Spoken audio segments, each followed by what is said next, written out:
Last night, Buzzfeed News dropped a bombshell report claiming that Donald Trump instructed Michael Cohen to lie to Congress about the Trump Tower Moscow project.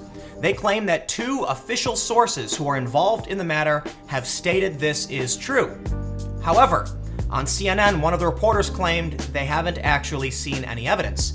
And forgive me, I'm going to be a bit skeptical because we keep hearing about these massive bombshell reports claiming Trump has direct ties to collusion with Russia, and then they retract, people get fired, there's apologies, and it happens time and time again. In fact, I've got 6 examples for today where this has happened. So today, let's take a look at exactly what they're claiming in this story, and then take a look at some of the scrutiny people have brought up as to why they think this may actually not be true. But before we get started, please head over to timcast.com/donate if you'd like to support my work. There's a monthly donation option, I have cryptocurrency options, I have a physical address, and there's even a shop where you can buy clothing I've designed myself. From Buzzfeed News, President Trump directed his attorney, Michael Cohen, to lie to Congress about the Moscow Tower project. Trump received 10 personal updates from Michael Cohen and encouraged a planned meeting with Vladimir Putin. President Donald Trump directed his longtime attorney, Michael Cohen, to lie to Congress about negotiations to build a Trump Tower in Moscow, according to 2 federal law enforcement officials involved in an investigation of the matter. Trump also supported a plan set up by Cohen to visit Russia during the presidential campaign in order to personally meet President Vladimir Putin and jumpstart the tower negotiations. Quote, "Make it happen," the sources said Trump told Cohen. And even as Trump told the public he had no business deals with Russia, the sources said Trump and his children Ivanka and Donald Trump Jr. received regular detailed updates about the real estate development from Cohen, whom they put in charge of the project. The first and most important bit of criticism I have is that the Buzzfeed News headline is a statement of fact. Trump did this. It's definitive. However, in the story, they then open it by saying, according to federal law enforcement sources. Now, I'm not saying the story's wrong, but it would be particularly important if, in the headline, they said, sources allege. Many critics of the story said Michael Cohen can't be trusted. And in fact, the story does make mention that Michael Cohen has testified to the special counsel. However, the reporters at Buzzfeed said their sources are not Michael Cohen, but law enforcement officials. But forgive me, they are still citing Michael Cohen down the line, so it actually makes things a bit harder to believe. There have been so many stories over the past year that made these claims, and unfortunately, they keep getting retracted. More importantly, however, this morning on CNN, one of the reporters told Allison Camerota they haven't actually seen any evidence. From Mediaite, Buzzfeed News bombshell reporter, no, we have not seen the evidence supporting our report. Host Allison Camerota opened the interview by asking Cormier if he had seen the evidence, to which Cormier replied, not personally. He then clarified, the folks we have talked to, 2 officials we have spoken to, are fully 100% read into that aspect of the special counsel's investigation. Upon hearing that one of the reporters hadn't actually seen evidence, I became much more skeptical. As I mentioned, how many stories do we have to have where they claim Trump was connected to Russia or something happened that turned out to be false? And now what BuzzFeed is asking us to do is to trust them as they trust 2 sources who then trust their witnesses. It is such an absurdly long line without evidence. I'm sorry, I'm going to be very skeptical of this. I would like to see you publish some actual documents. Even if BuzzFeed had documents from the law enforcement agents they published, it would still be the agents interviewing witnesses and not hard proof. And this is why it's so damn hard to prove any of these things, because what evidence could they really have? I mean, if Trump sent an email or a text message, sure, that would be proof. But if it was an in-person conversation, it's going to be very, very difficult to prove. And I have to wonder why then this becomes such a big bombshell. But then we have another bit of contradicting information, because now the other reporter on the story, Jason Leopold, is claiming they have seen documents, which makes me wonder why they don't have their stories straight. Did they see evidence or not? MSNBC tweeted, "We have seen documents. We have been briefed on documents. We are very confident in our reporting," BuzzFeed News reporter Jason Leopold, who co-wrote Bombshell New Report, says. Now, he said we saw documents. He didn't say we saw proof. He didn't say what we saw proves anything. He didn't say we saw the documents. So once again, I'm left skeptical. Is he trying to say he did see evidence, or is he just saying that they looked over things that make them believe their sources? Once again, they haven't provided us with evidence. Now look, I actually like BuzzFeed News. I do. BuzzFeed News is very different from BuzzFeed. They will get some scrutiny because they are still somewhat part of the same organization, though I do believe they're different companies. But BuzzFeed News has been the most responsive when it comes to news, and I've seen them do a relatively decent job on covering very contentious political issues. However, at this point, The New York Times doesn't get my trust because they've had to correct stories. Many other outlets like ABC News have had to correct their stories. Buzzfeed is not going to be above established mainstream press when it comes to these issues. Without hard evidence, I'm sorry, I'm just not going to believe this. First, we can go back 1 week to this New York Times story. FBI opened inquiry into whether Trump was secretly working on behalf of Russia. Halfway down the story, it says, no evidence has emerged publicly that Mr. Trump was secretly in contact with or took direction from Russian government officials. An FBI spokeswoman and spokesman for the special counsel's office both declined to comment. We then have this story. Just about a week ago as well, Manafort accused of sharing Trump polling data with Russian associate. This was another bombshell report, unfortunately for the New York Times. They issued a correction a day later. A previous version of this article misidentified the people to whom Paul Manafort wanted a Russian associate to send polling data.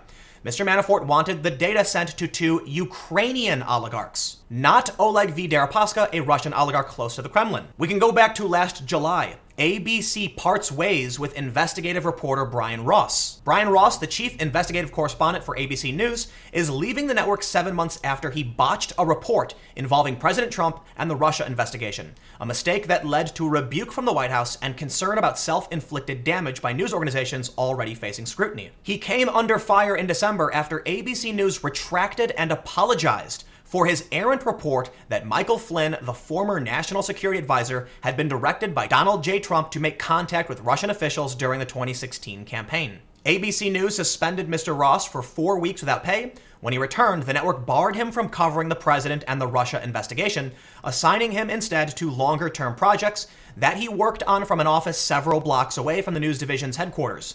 He was also kept from appearing on live broadcasts. We can go back to 2017, this story from Politico.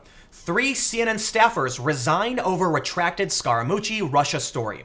3 CNN staffers have resigned following the publication and subsequent retraction of a story linking a Trump transition team member to the Russia-related investigations. We can go back to August. From The Intercept, CNN, credibly accused of lying to its audience about a key claim in its blockbuster Cohen story, refuses to comment. CNN's blockbuster July 26 story that Michael Cohen intended to tell special counsel Robert Mueller that he was present when Donald Trump was told in advance about his son's Trump Tower meeting with various Russians includes a key statement about its sourcing that credible reporting now suggests was designed to have misled its audience. Yet CNN simply refuses to address the serious ethical and journalistic questions raised about its conduct. The substance of the CNN story itself regarding Cohen, which made headline news all over the world and which CNN hyped as a bombshell, has now been retracted by other news outlets that originally purported to confirm CNN's story. That's because the anonymous source for this confirmation, Cohen lawyer Lanny Davis, now admits that, in essence, his confirmation was false. As a result, both the Washington Post and the New York Post outed Davis as their anonymous source and then effectively retracted their stories confirming parts of CNN's report. CNN, however, has retracted nothing. All inquiries to the network are directed to a corporate spokesperson who simply says, "We stand by our story and are confident in our reporting of it." A newsletter sent Sunday night from CNN's 2 media reporters, Brian Stelter and Oliver Darcy, contained the same corporate language, but addressed none of the questions raised about CNN's report. And once again, in the past couple weeks, 5 weeks after The Guardian's viral blockbuster Assange Manafort scoop, no evidence has emerged, just stonewalling. 5 weeks ago, The Guardian published one of the most extraordinary and significant bombshells in the now 2-plus-year-old Trump-Russia saga.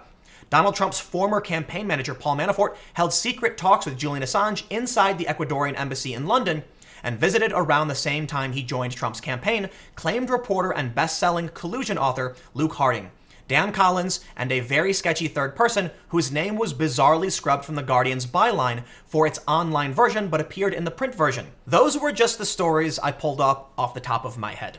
There are probably others, and they probably go back several years. It is hard for me to believe any of this is true at this point because the media has cried wolf so many times. At some point you have to say, listen, unless you have hard evidence, I'm not going to listen to this anymore. And typically I don't like to do things like this, but it still needs to be brought up. Columbia Journalism Review has questioned Jason Leopold in the past. Now again, Leopold is one of the authors of this story. This is from 2006. Jason Leopold caught sourceless again.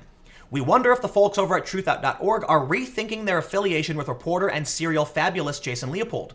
Leopold, you may recall, is the freelance reporter who was caught making stuff up in 2002 Salon article, self-admittedly getting it completely wrong in pieces for Dow Jones, and had his own memoir canceled because of concerns over the accuracy of his reporting. I believe I briefly worked with Jason Leopold at Vice News, though I don't think we ever actually worked on anything together, more just like in passing.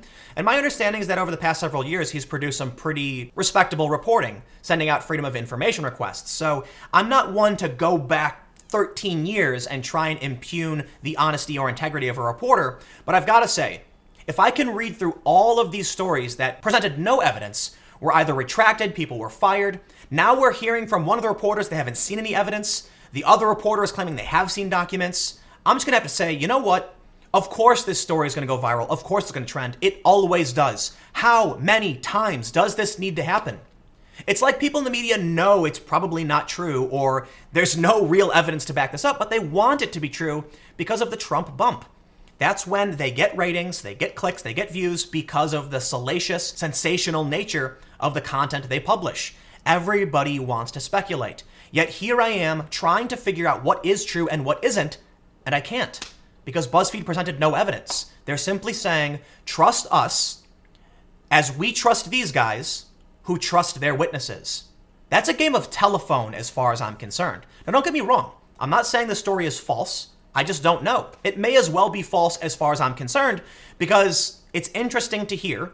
Yes, we've heard over the past several years Trump has been involved in this, but no one has presented any evidence. Like the New York Times just said a few days ago, there has been no evidence showing Trump is working for or with the Russians. And even now, what they're claiming about Trump Tower isn't even a direct tie to Russian collusion. They're simply stating that Trump may have lied. I gotta say, I find this whole thing kind of weird for another reason. Michael Cohen is Trump's lawyer. Why would Trump be advising Cohen on what to do? You hire a lawyer to advise you on what to do. Now, I'm not saying it's impossible. I'm just saying the whole thing sounds very weird that Trump would tell his lawyer what to be lying about. You hire a lawyer to tell you what is or isn't legal or illegal and to act on your behalf in certain regards. So Cohen should already know what he should or shouldn't be saying. Why would Trump need to tell his lawyer what to do? That's a pretty bad lawyer. Now, a lot of people are going to point out Cohen is a pretty bad lawyer, but that's another issue. This whole thing just sounds absolutely ridiculous. Once again, here we are talking about Trump and Russia, and no evidence has been presented. Just another he said, she said, trust us as we trust them. And you know what? I'm sorry, I'm not going to do it. I'm going to sit back and wait for you to publish documents. I'm going to wait for something hard and definitive so I can see that this actually happened. But for the time being, you've never presented that. No one has. So let me know what you think in the comments below. We'll keep the conversation going. Do you think this is another ridiculous nonsense story? I know a lot of people who are on YouTube aren't going to trust BuzzFeed. I actually think BuzzFeed's okay for the most part. I'm sure BuzzFeed believes this story is true. I'm sure they actually trust their sources, but how am I supposed to know your sources are telling the truth? I don't know who they are. Look, I get it.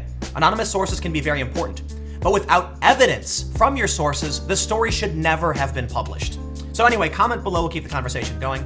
You can follow me on Twitter at Timcast. Stay tuned, new videos every day at 4 p.m. and I'll have more videos on my second channel, youtube.com/TimcastNews at 6 p.m. Thanks for hanging out, and I will see you all next time.